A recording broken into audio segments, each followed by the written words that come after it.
రాజకీయ ప్రయోజనాల కోసం కొంతమంది రెచ్చగొట్టే ప్రయత్నం చేస్తున్నారని రాష్ట్ర మంత్రి పొంగూరు నారాయణ అన్నారు. Nellore corporation revenue, irrigation, town planning, engineering, TIDCO, housing అధికారులతో మంత్రి సమీక్షా సమావేశం నిర్వహించారు. సమీక్షలో మంత్రితో కలిసి రాష్ట్ర Waqf board chairman Abdul Aziz, RDO Anusha, in charge mayor Roop Kumar Yadav, deputy mayor తదితరులతో కలిసి పలు కీలక అంశాలపై చర్చించారు. ఈ సందర్భంగా మంత్రి నారాయణ మీడియాతో మాట్లాడుతూ సమీక్షలో వరద ముప్పును తప్పించే అంశంపై కీలక చర్చ జరిపామని తెలిపారు. పంట కాలువల ఆధునీకరణ పనుల్లో ఆక్రమణల తొలగింపులో మార్పులు చేశామన్నారు. దాంతో 80% ఇల్లు తొలగించాల్సిన అవసరం లేదని స్పష్టం చేశారు. ఇల్లు కోల్పోయే 20% మందిలో పేదలు ఉంటే ప్రత్యామ్నాయం చూపిస్తామని హామీ ఇచ్చారు. వాళ్ల మాటలు విని ఆందోళన చేయవద్దని వైసీపీ నేతలకి చురుకలంటించారు.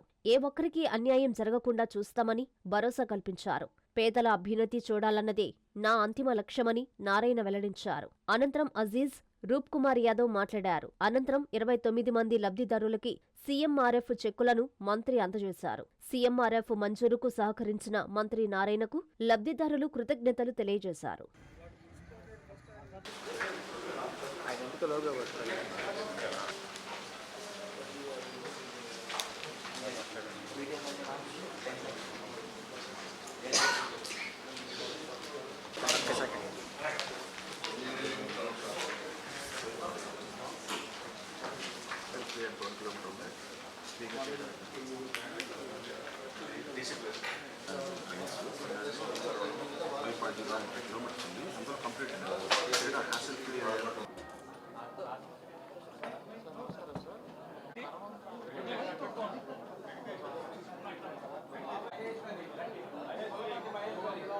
నగర నియోజకవర్గంలో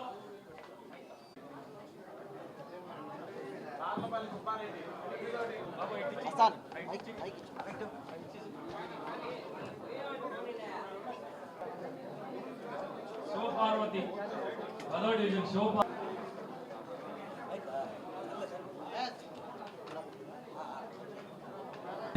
అంకెనపల్లి రామాంజనేయులు 89,900 రూపాయలు గారు, షేక్ ఇస్మాయిల్ 41.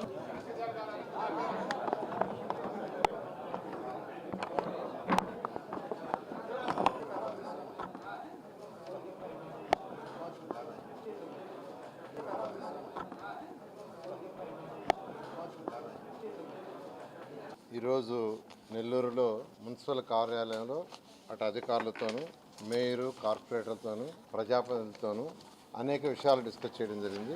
వాటన్నిటిలో కంటే అతి ముఖ్యమైనది కెనాల్స్ వైడనింగ్. ఇది ఇప్పుడు సమస్య కాదు, ఎన్నో సంవత్సరాల నుంచి ఉంది. అయితే 2017లో వచ్చిన ఫ్లడ్కి దాదాపు నెల్లూరు కార్పొరేషన్ సగం మునిగిపోయింది. కొన్ని ఏరియాలు అయితే 2వ అంతస్తు వరకు కూడా నీళ్ళు వచ్చినాయి. దాదాపు వారం పాటు నీళ్లున్నాయి. స్వయాన గౌరవమైన ముఖ్యమంత్రి గారు వచ్చి నెల్లూరులో 4 రోజులుండి ఆ యొక్క వరదని యాక్చువల్గా పర్సూ చేయడం జరిగింది. అలాంటి పరిస్థితి ఫ్యూచర్లో రాకుండా ఉండాలని గౌరవమైన ముఖ్యమంత్రి గారిని అడిగి బడ్జెట్లో 50 కోట్ల రూపాయలు శాంక్షన్ చేయించి డ్రైన్స్ని ఓపెన్ చేసి బెటర్ చేసేదానికి ప్రణాళిక చేశాము.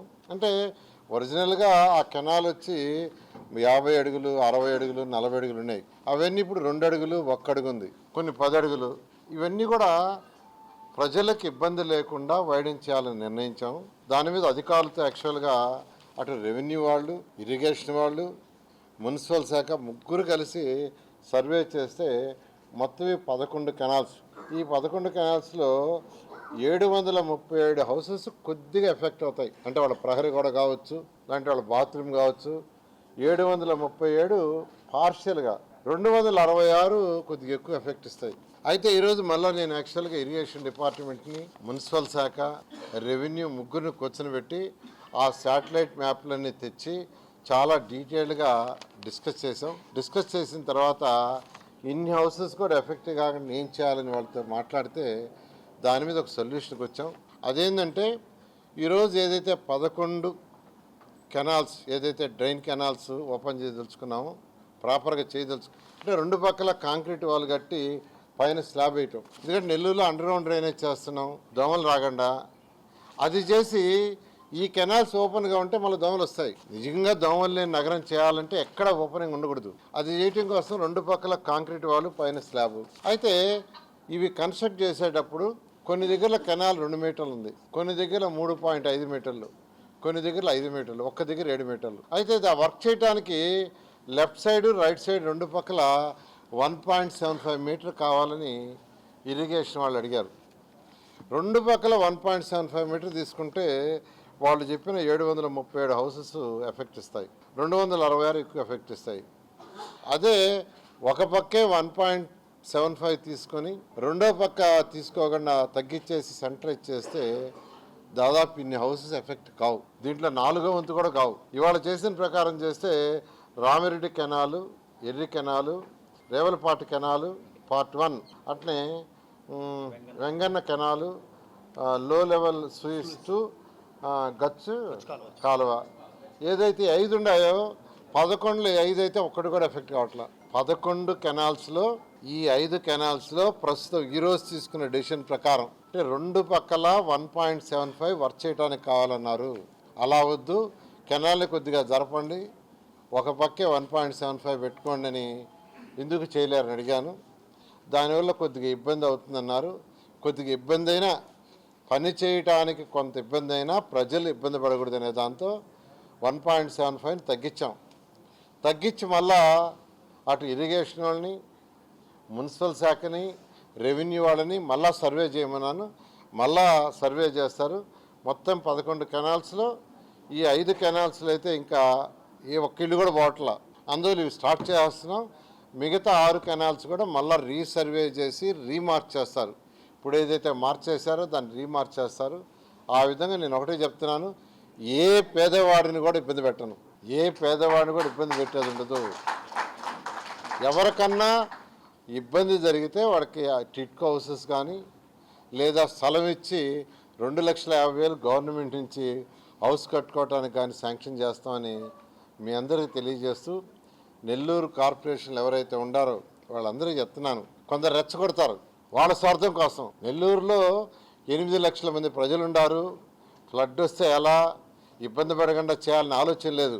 రాజకీయ లబ్ధి కోసం, వాళ్ళ లబ్ధి కోసంగా రెచ్చగొడతారు. రెచ్చగొడితే రెచ్చగొట్టు పోవద్దు. నేను చెప్తాను, ఎవరికి అన్యాయం చేయను, ఏ ఒక్కరికి కూడా అన్యాయం చేయను. ఎవరికి ఇల్లు పోయినా మీకు స్థలం కానీ ఇల్లు కానీ ఇస్తాం. ఆ ఇల్లు పోగడానే చూస్తున్నాం 99%. ఎందుకంటే ఈరోజు అధిపతిగా వచ్చింది దేనికి వచ్చిందనంటే వాళ్ళు వర్క్ స్టార్ట్ చేస్తున్నారంటే మళ్ళా ఒకసారి డిస్కస్ చేసి వీలైనంతకు తగ్గిస్తామని. మార్నింగ్ నుంచి ముగ్గురితో కూర్చున్నాను, ఇరిగేషను, మున్సిపల్ శాఖ, రెవెన్యూ చేసి కొద్దిగా ఇబ్బంది అయినా, పని చేయటానికి ఇబ్బంది అయినా కాంట్రాక్టర్కి పర్వాలేదు కాబట్టి తగ్గించండి. 1.75 మీటర్స్ అంటే 6 అడుగులు. అంతకుముందు చేస్తున్న దాంట్లో కెనాల్స్కి వైడెన్ చేసిన మార్క్ చేసిన దాంట్లో ఇప్పుడు 6 అడుగులు తగ్గిస్తున్నారు.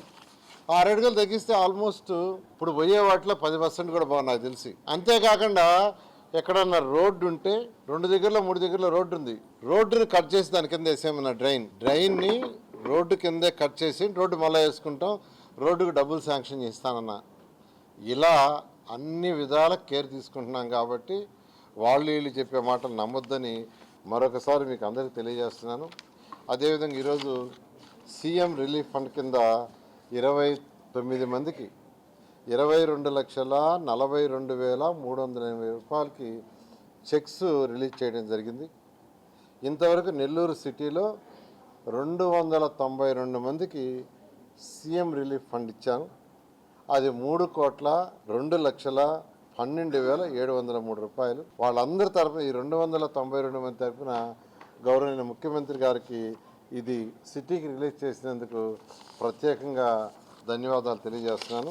ఆంధ్రప్రదేశ్ స్టేట్ వక్ఫ్ బోర్డ్ భారతదేశం మొత్తంలో వక్ఫ్ అమెండ్మెంట్ యాక్ట్ వచ్చింది.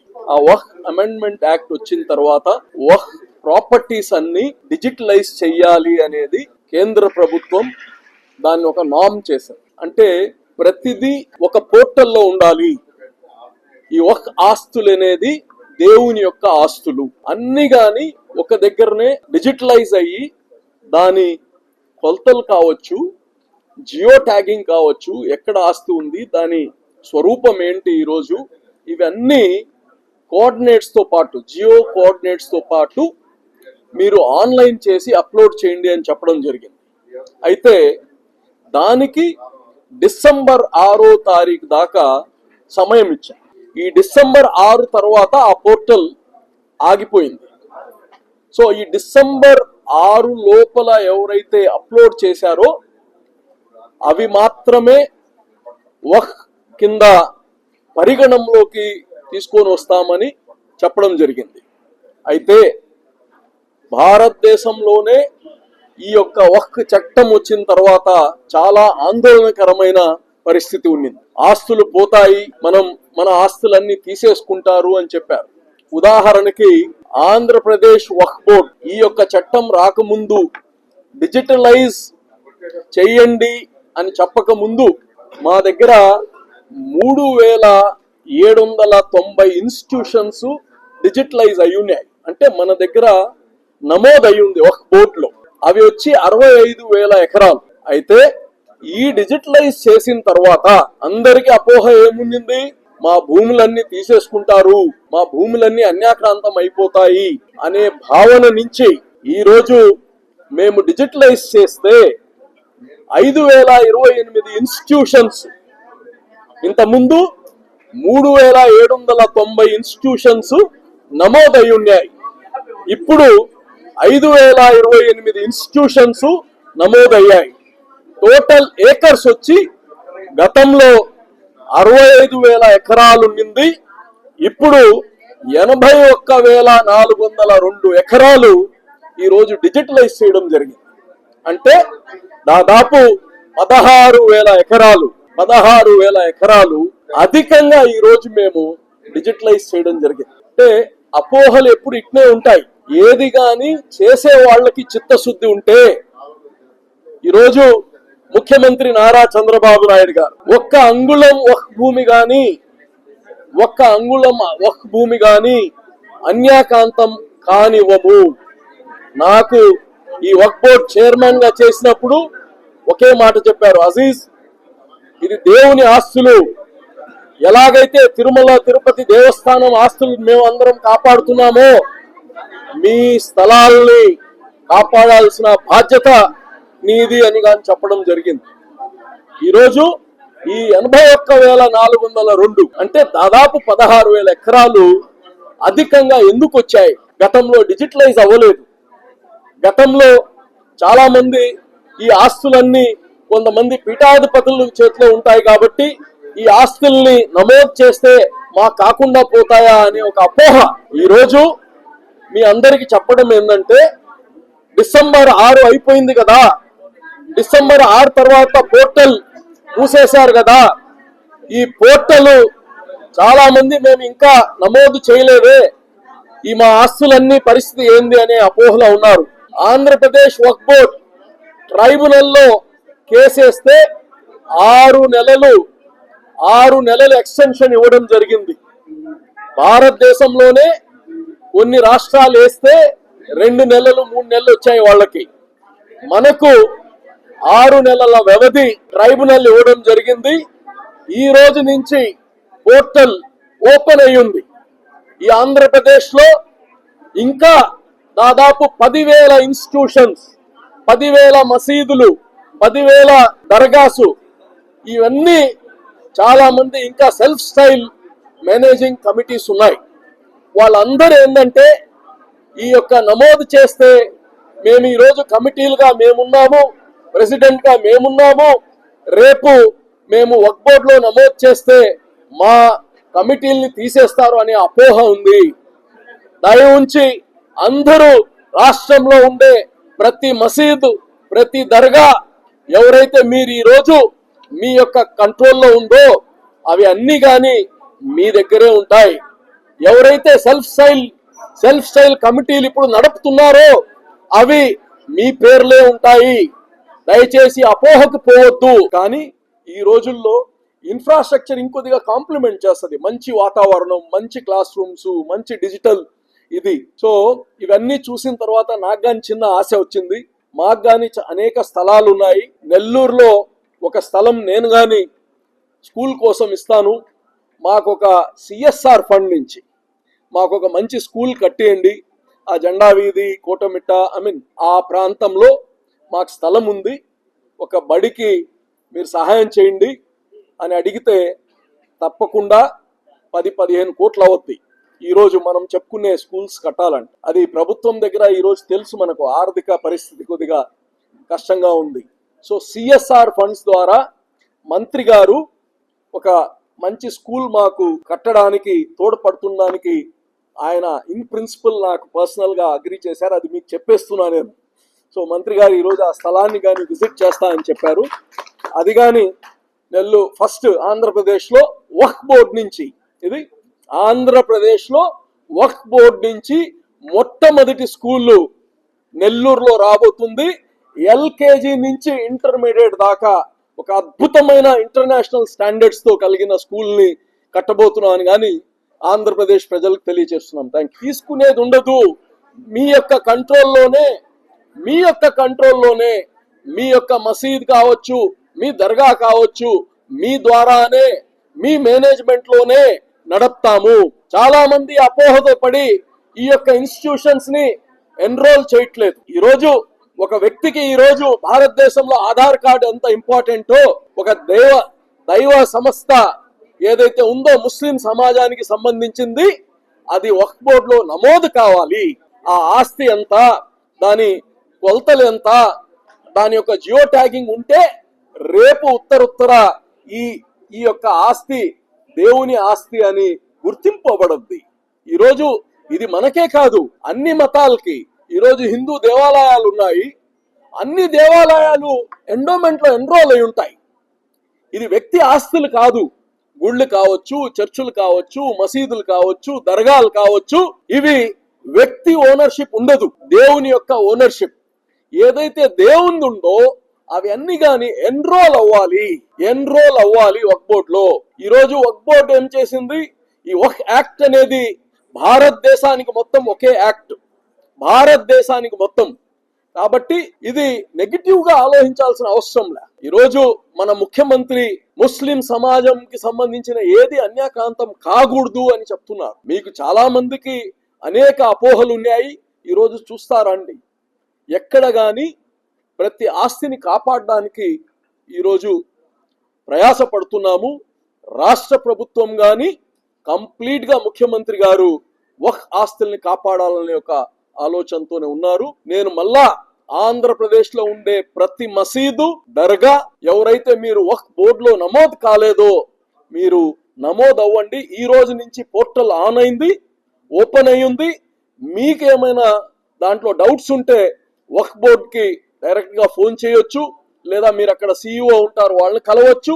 అలాగనే డిస్ట్రిక్ట్ లో వక్ఫ్ ఇన్స్పెక్టర్స్ ఉన్నారు ప్రతి డిస్ట్రిక్ట్ లో, వారి దగ్గర పోయినా మీకు ఏదైనా దాంట్లో అర్థం కాకపోతే ఆ పోర్టల్లో ఎలాగా అప్లోడ్ చేయాలో గానీ అందరికి చెప్తామని కానీ తెలియచేస్తున్నా.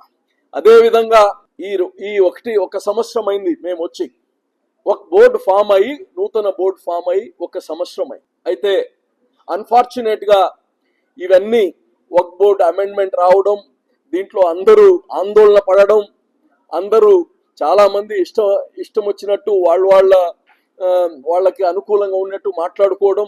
దీంట్లో ఈ వక్ఫ్ ఆస్తుల నుంచి అభివృద్ధి చేసి, ఈ వక్ఫ్ ఆస్తుల నుంచి ఇన్కమ్ జనరేట్ చేసి పేద ముస్లిమ్స్ కి సహాయం చేసే దాంట్లో కొద్దిగా వెనక పడాం మేము. ఎందుకంటే ఆస్తులే ఉండవు అనే భావనలో ఉన్నప్పుడు ఇంకా ఆస్తుల్ని ఎక్కడ డెవలప్ చేయగలుగుతాం? సో ఆ భావనలన్నీ వదిలేయండి. ఇంకా నుంచి మేము కానీ వక్ఫ్ బోర్డు నుంచి ఆస్తులు ఏమైతే ఉన్నాయో దాన్ని ఈ సమాజంలో ముస్లిం సమాజానికి పేద బిడ్డల చదువుల కోసం రేపు మార్చి నుంచి స్పెసిఫిక్ గా ఇంటర్మీడియట్ పిల్లలకి కార్పొరేట్ విద్యని అందించడానికి ఒక టాలెంట్ టెస్ట్ పెట్టి వాళ్ళందరినీ కార్పొరేట్ రెసిడెన్షియల్ స్కూల్స్ లో చేర్పించి ఆ పిల్లలకి ఉన్నత స్థాయికి పోవడానికి తోడ్పాటు అవడానికి చేయబోతున్నాము. అదేవిధంగా దాదాపు 20 స్కిల్ డెవలప్మెంట్ సెంటర్స్, ఆంధ్రప్రదేశ్ మొత్తంలో 20 స్కిల్ డెవలప్మెంట్ సెంటర్స్ ఇనీషియల్ గా మహిళల కోసం ట్రెడిషనల్ స్కిల్స్ స్టార్ట్ చేస్తున్నాము, టైలరింగ్ అటువంటి.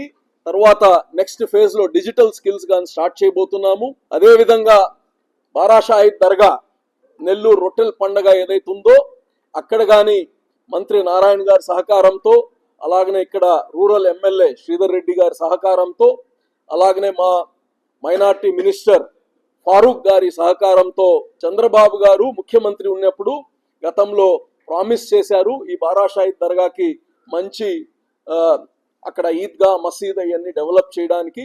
అది ఆల్మోస్ట్ ఫైనల్ స్టేజ్కి వచ్చేసింది. ఈ నెలలో దానికి కానీ టెండర్లు పిలిచి ఒక అద్భుతమైన కన్వెన్షన్, ఒక అద్భుతమైన ప్రజలకి ఉపయోగపడేటట్టు ఒక మసీదు, అలాగనే ఈద్గా కమ్ సోషల్ యాక్టివిటీస్కి వాడుకునేటట్టుగా ఒక 40,000 చదరపు అడుగుల ఒక హాల్ని కట్టబోతున్నాము.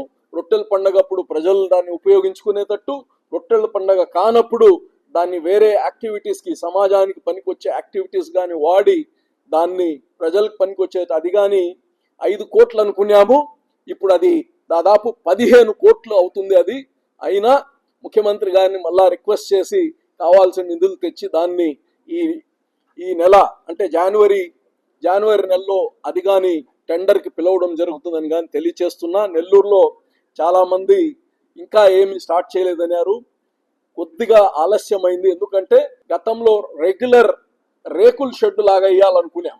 రేకుల షెడ్ కాదు, దాన్ని కంప్లీట్గా ఆర్సీసీ స్లాబ్తో చేయాలి, 10 కాలాల పాటు ఉండాలి అని చెప్పి 5 కోట్లతో పూర్తి చేయాలనుకున్నాం ఆ రోజు. కాదు, ఇది 15 కోట్లు అవుతుంది. 15 కోట్లైనా 10 కాలాల పాటు ఉంటుంది కాబట్టి దాన్ని ఆర్సీసీగా ఇప్పుడు చేయబోతున్నామని కానీ తెలియచేస్తున్నా.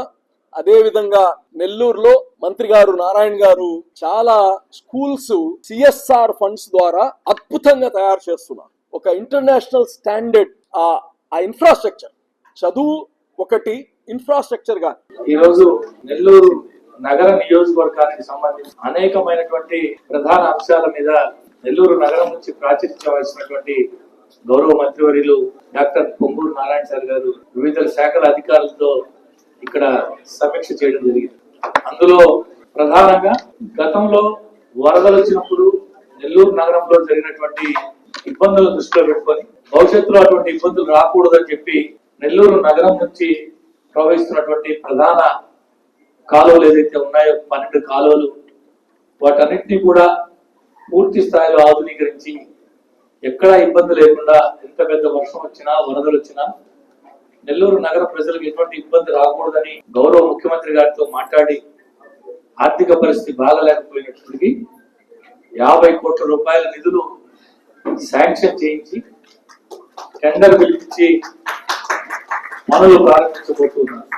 అందులో అధికారులంతా సర్వే చేసి ఈ 12 కాలువలకు సంబంధించి దాదాపు 1003 ఇళ్లు ఎఫెక్ట్ అయ్యే అవకాశం ఉందని చెప్పి కాలువల వయసు ఏ కాలువలో ఎన్ని ఇళ్లు పోతాయి, ఎక్కడెక్కడ ఎన్ని ఇళ్లు పోతాయి, ఏ విధంగా పూర్తి స్థాయి సర్వే చేసి అటు ఇరిగేషన్, రెవెన్యూ, మున్సిపల్ అధికారులు అందరూ కలిసి ఈ రోజు గౌరవ మంత్రి గారి దృష్టికి తీసుకురావడం జరిగింది. మంత్రి గారు చాలా స్పష్టంగా ఎట్టి పరిస్థితుల్లో కూడా ఏ పేదవాడు ఇబ్బంది పడకూడదు, మనం నగరాన్ని నగర ప్రజలను దృష్టిలో పెట్టి ఎంతో దూరదృష్టితో ఆలోచన చేసి ముఖ్యమంత్రి గారితో చర్చించి ఇంత పెద్ద ఇది తీసుకొస్తున్నప్పుడు సాధ్యమైనంత వరకు ఏ పేదవాడు ఇబ్బంది పడకూడదని పూర్తి స్థాయిలో ఏదైతే ఈ 1003 ఇళ్లు పోతాయని చెప్పి అధికారులు గౌరవ మంత్రి గారి దృష్టికి తీసుకొచ్చారు, అది 15% కూడా పోయే పరిస్థితి లేని విధంగా ఆదేశాలు జారీ చేయడం జరిగింది. నిజంగా ఈ సందర్భంగా మీ ద్వారా ఈ కాలువల మీద నివసిస్తున్నటువంటి ప్రజలందరికీ కూడా మీ ద్వారా తెలియజేసుకునేది ఏమిటంటే ఎవరు కూడా అపోహలకి వినవద్దు, ఎవరెవరు రాజకీయ స్వార్థాల కోసమో ఏదంటే చెప్పేది వినవద్దు. అంతిమంగా నారాయణ సార్ గారు తనకు ఓట్లేసి గెలిపించినటువంటి ఎప్పుడు చరిత్ర లేని విధంగా 74,000 ఓట్లతో గెలిపించి 73,500 ఓట్లతో గెలిపించిన నగర ప్రజలకి తన వంతు అన్ని రకాలుగా ప్రభుత్వం వైపు నుంచే కాకుండా మనం చూస్తూ ఉన్నాం, సొంత నిధులతో సైతం తన కుటుంబ సంపాదనలో సైతం ఖర్చు పెట్టి పనిచేస్తూ ఆ మంచి ఆలోచన చేస్తున్న నారాయణ సార్ గారు దీని మీద ఈరోజు పూర్తి స్థాయిలో సమీక్ష చేసి ఒక మంచి నిర్ణయాన్ని తీసుకోవడం జరిగింది. ఎట్టి పరిస్థితుల్లో ఏ పేదవాడి ఇల్లు తొలగించబడదు, మరీ ఇబ్బందికరంగా ఉండే ఒకటి అలా తప్ప చాలా స్పష్టంగా ఆదేశాలు ఇచ్చారు. ఇదే కాకుండా ఈ రోజు డిఈఓ గారితో ఎంఈఓ గారితో నెల్లూరు నగర నియోజకవర్గంలో ఉన్నటువంటి 15 హై స్కూల్ హెడ్ మాస్టర్స్ తో కూడా సమీక్ష చేసి ఏదైతే ప్రైవేట్ కళాశాలలు నారాయణ, చైతన్య లాంటి దగ్గర మాత్రమే ఉండే ఫౌండేషన్ కోర్స్ 6వ తరగతి నుంచి విద్యార్థికి అటు జేఈకి సంబంధించి కావచ్చు, నీటికి సంబంధించి కావచ్చు ఫౌండేషన్ కోర్సులు ఉన్నాయో 1516 మంది విద్యార్థులు నెల్లూరు నగరపాలక సంస్థలో ప్రభుత్వ పాఠశాలలో చదువుతున్నటువంటి 1516 మంది విద్యార్థులకు నారాయణ సార్ యొక్క సొంత నోట్బుక్స్ కావచ్చు, వాళ్ళ కళాశాల నుంచి అకాడమిక్ సపోర్ట్ కావచ్చు అన్ని ఇచ్చి ఈరోజు నెల్లూరు నగరంలో ప్రారంభించడం జరిగింది. బహుశా ఒక మంత్రిగా ఉండి ఈ విధంగా ఎవరు చేసినదేమో గతంలో. ఇదే కాకుండా 6వ తరగతి నుంచి 10వ తరగతి వరకు చదువుతున్నటువంటి ఆ పేద విద్యార్థులు వాళ్ళు వచ్చేదానికి మొత్తం కూడా లెక్క తీసి 5600 మంది ప్రభుత్వ పాఠశాలలో చదువుతున్నారు 6వ తరగతి నుంచి 10. వీరందరికీ కూడా నారాయణ సార్ యొక్క సొంత నిధులతో, తన కుటుంబం సొంత నిధులతో ఉచితంగా ఒక్కొక్క సైకిల్, హీరో బ్రాండెడ్ సైకిల్ దాదాపు 5,000 నుంచి 6,000 రూపాయలు చేసే సైకిల్ కూడా ఈరోజు రేపు పండుగల్లో అందజేసే కార్యక్రమానికి కూడా నారాయణ సార్ గారు శ్రీకారం చుట్టారు. ఎంతో మంది రాజకీయ నాయకులను చూసాం, ఎన్నో రకాల కార్యక్రమాలు చేస్తూ ఉన్న వాళ్ళని చూసాం. అటు ప్రభుత్వం వైపు నుంచి ఇటు సొంతంగా తమ కుటుంబ సంపాదనలో ఖర్చు పెడుతూ ఎంతో బిజీగా ఉన్నప్పటికీ తన సొంత నియోజకవర్గం మీద వచ్చిన ప్రతిసారి అనేక రకాల సమీక్షలు చేస్తూ అధికారులకు ఆదేశాలు జారీ చేస్తూ అటు అధికారులు రాజకీయ నాయకులు అందరినీ సమన్వయపరుస్తూ మంచి కార్యక్రమాలు చేస్తున్నటువంటి నారాయణ సార్ గారికి మీ అందరి ఆశీస్సులు, భగవంతుడి ఆశీస్సులు ఉండాలని చెప్పి మనస్ఫూర్తిగా కోరుకుంటూ సెలవు.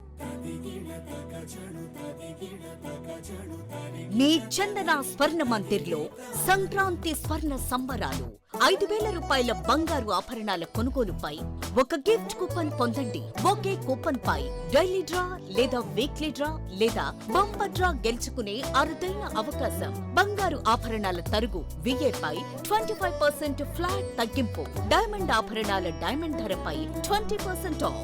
సిల్వర్ రెగ్యులర్ ఆర్టికల్స్ పై తరుగులేదు, మజూరీ లేదు. పొదుపే బంగారమాయరా. చందన స్వర్ణ మందిర్ మీకందిస్తున్న 2 బంగారు పొదుపు పథకాలు. ధన ఉత్సవ్, స్వర్ణ Utsav. Flexi advance purchase plan లో చేరండి. బంగారు ఆభరణాలపై 18% వరకు తరుగులేదు. చందన స్వర్ణ Mandir, area hospital road, Adoni మరియు ఆర్టీసీ బస్టాండ్ ప్రక్కన GNT రోడ్, సుళ్లూరుపేట.